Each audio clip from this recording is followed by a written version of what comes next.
buku Corona kita ini. Silakan Pak Budi. Oke, Assalamualaikum warahmatullahi wabarakatuh. Assalamualaikum warahmatullahi wabarakatuh. Merayakan ibadah puasa bagi yang merayakan. Kalau di Inggris mungkin bukanya agak lama, kesiannya di Inggris.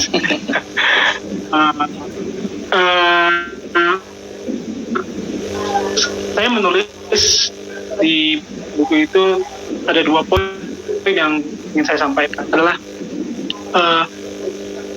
tentang jaring pengaman sosial bagi mereka yang terdampak secara ekonomi dari fenomena COVID-19 ini. Kita ketahui bersama bahwa jika orang dipaksa untuk work from home atau orang disuruh untuk berdiam di rumah, maka secara ekonomi tidak terjadi pasar. Ya. Pasar itu adalah pertemuan antara pembeli dan penjual. Nah, kalau dua-duanya itu disuruh tidak memproduksi dan tidak membeli, akhirnya pasar tidak ada dan dampak ekonominya luas. Terutama yang berdampak yaitu orang-orang yang bekerja harian. Saya menemukan kasus misalnya ada orang yang bekerja membuat kue untuk rapat-rapat pemerintah, ya. Ketika pemerintah menyetop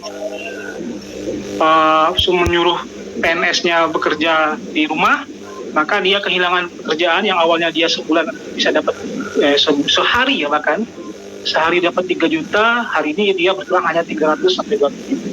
Nah, itu impact-nya luar biasa bagi mereka yang punya ketergantungan terhadap proyek pemerintah atau program pemerintah. Belum pedagang kaki lima, UKM yang sangat tergantung dengan para pekerja yang bekerja di kantor misalnya. Nah, itu dampaknya luar biasa. Nah, salah satu usulan yang saya usulkan adalah kalau kita perhatikan secara statistik sebenarnya orang yang dikategorikan miskin, yang penghasilannya kalau menurut data BPS itu yang miskin adalah orang yang 400.000 ke bawah.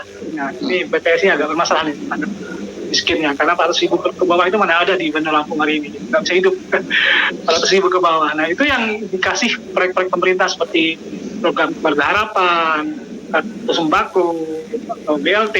Tapi bagi mereka yang di antara range, kita ambil contoh dari antara 500 sampai 1 juta, mereka yang disebut kategori hampir miskin, nah ini nyaris tidak bisa disentuh oleh program-program pemerintah yang menyasar kaum miskin tadi.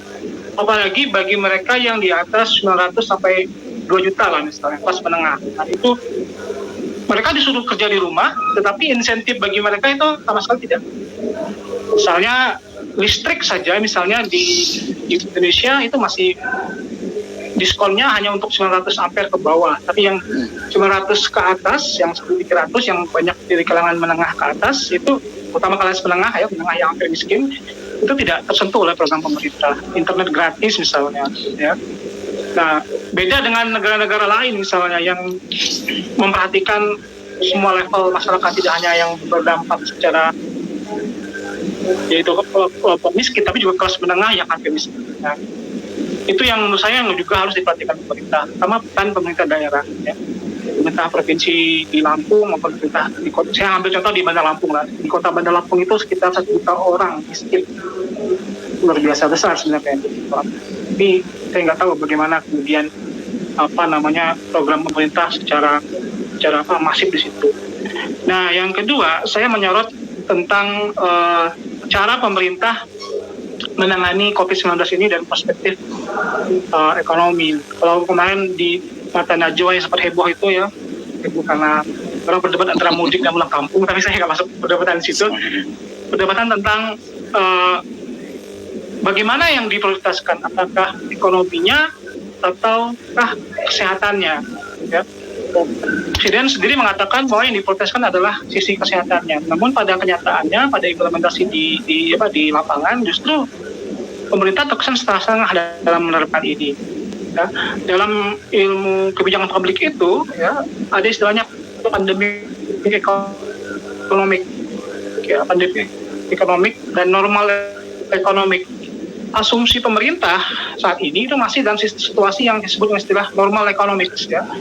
Padahal dalam banyak literatur dikatakan bahwa ketika kita mengalami pandemi, semua kurva ekonomi pemerintah itu nggak berjalan asumsinya harus dirubah. Ya. Asumsi dirubah itu artinya pemerintah harus mengasumsikan bahwa tadi seperti tidak ada pasar ketemu, tidak ada pembeli dan penjual. Sehingga asumsi itulah yang kemudian harus membuat pemerintah mengeluarkan kebijakan yang lebih mengutamakan perbaikan kesehatannya dulu. Ya, bagaimana pemerintah bisa kemudian fokus kepada kesehatannya, kemudian ekonomi bisa recovery secara cepat. Nah, semakin pemerintah tidak tegas dalam membuat keputusan, apakah mau lockdown atau karantina atau apapun ya, lockdown, karantina ya, dulu berdebat antara lockdown dan karantina itu beda, sekarang beda lagi perdebatannya.